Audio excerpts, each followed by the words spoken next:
പലവട്ടം രേണുസുതി പറഞ്ഞിട്ടുള്ള ഒരു കാര്യമാണ്. തന്നെ വെച്ചിട്ടാണ് ഒരുപാട് പേരുണ്ട് ഈ കാശുണ്ടാക്കുന്നത്, ചുമ്മാ ആണ് തൻ്റെ പേര് ഇതേ കണക്ക് വലിച്ചു കിട്ടുന്നത് എന്നുള്ള രീതിയിലൊക്കെ പറയുന്നുണ്ടായിരുന്നു. പക്ഷേ ഓരോ ദിവസം ചെല്ലുന്നവരുണ്ടെങ്കിൽ രേണുസുതി ചെയ്യുന്ന കാര്യങ്ങൾ കേട്ട ആൾക്കാരുണ്ട് ഇതിനെപ്പറ്റി സംസാരിക്കുക തന്നെ ചെയ്യുന്നതായിരിക്കും. അതിന് കുറ്റം പറഞ്ഞിട്ട് കാര്യമില്ല. ഇപ്പോൾ ലേറ്റസ്റ്റ് ആയിട്ട് നോക്കിക്കഴിഞ്ഞാൽ സബ്സ്ക്രിപ്ഷൻ എന്നുള്ളൊരു പരിപാടിയും തുടങ്ങിയിരിക്കുകയാണ് ഇൻസ്റ്റാഗ്രാമിൽ. ഇപ്പോൾ സാധാരണ രീതിയിലുണ്ടെങ്കിൽ ഇതിനകത്തുള്ള കാര്യങ്ങൾ ചെയ്യുന്നത് എന്തിനാണ്, അല്ലെങ്കിൽ ഫോട്ടോസൊക്കെ പേഴ്സണലായിട്ട് ഇങ്ങനെ അപ്ലോഡ് ചെയ്യേണ്ടതെന്ന് ഒരു കാര്യവുമില്ല.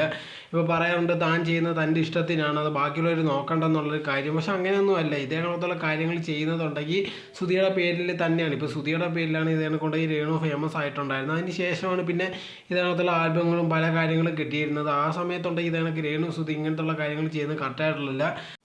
ഇനി മോനെയൊക്കെ നോക്കാനോ അല്ലെങ്കിൽ ഭയങ്കരമായിട്ടുള്ള സമ്പാദ്യമൊക്കെ ഉണ്ടാക്കാൻ വേണ്ടി അത് വേറെ ഭയങ്കര മാർഗ്ഗങ്ങൾ വേറെ ഉണ്ട്. ഇപ്പോൾ തന്നെ ഉണ്ട് ഈ രേണുസുതിക്ക് നല്ലോണമൊക്കെ പൈസ കിട്ടുന്നുണ്ട്. അത് വെച്ച് വല്ല ബിസിനസ്സും തുടങ്ങും. അതല്ലെങ്കിൽ ഇതിനൊക്കെ ഏതെങ്കിലും ഒരു യൂട്യൂബ് ചാനൽ തുടങ്ങും, അതിൽ വ്ളോഗൊക്കെ ചെയ്ത് കഴിഞ്ഞാൽ അതിൽ നിന്ന് തന്നെ നല്ലോണം പൈസ കിട്ടുന്നതായിരിക്കും. അതെല്ലാം വിട്ടിട്ടുണ്ടെങ്കിൽ ഇതിനകത്തുള്ള കാര്യങ്ങൾ ചെയ്യുന്നത് നല്ലതല്ലേ. അവരുടെ അച്ഛനും അമ്മയും മക്കളും ഒക്കെ ഉണ്ട്, അവരൊന്നും പറഞ്ഞ് മനസ്സിലാക്കുന്ന ഒന്നുമില്ല. അവിടുത്തെ കാര്യങ്ങൾ അറിഞ്ഞോ ഇല്ലയോ എന്ന് പോലും അറിയില്ല. തീർച്ചയായിട്ടും അറിഞ്ഞു കാണും, ഇല്ല ഒന്നും ഇരിക്കില്ല. എന്നിട്ട് പോലും ഉണ്ട് അതിനെപ്പറ്റി പ്രത്യേകിച്ച് ഒന്നും നടക്കുന്നില്ലെന്ന് കേൾക്കുമ്പോഴാണ് ഭയങ്കരമായിട്ട് ഇതിനകത്തുള്ള ആൾക്കാരുണ്ട് ഈ ഓരോരോ കാര്യങ്ങൾ നമ്മളൊക്കെ ഇതിനെപ്പറ്റി റെസ്പോണ്ട് ചെയ്തുകൊണ്ടേ വരുന്നത്. ഇതിനെപ്പറ്റിയുള്ള നിങ്ങളുടെ അഭിപ്രായം എന്തെന്ന് കമൻറ്റ് ബോക്സിൽ കമൻറ്റായി രേഖപ്പെടുത്തുക.